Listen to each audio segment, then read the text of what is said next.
Hello everyone, welcome back to Online Help Guide. Today in this video, I'm going to show you how to disable TikTok screen time management.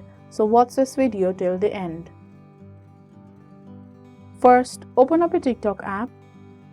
Then tap on Profile that is on the bottom right corner of your screen. Now tap on Hamburger menu door on the top right corner. Now tap on Settings and Privacy. On Settings and Privacy page, scroll a bit down and tap on Screen Time from Content and Display section. And now you are on a screen time management page, tap on Daily Screen Time. Now tap on Turn Off.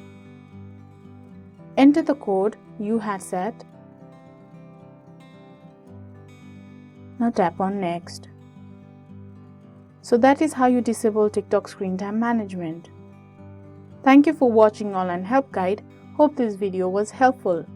If it was, then hit the like button and comment down if you have any questions or feedback.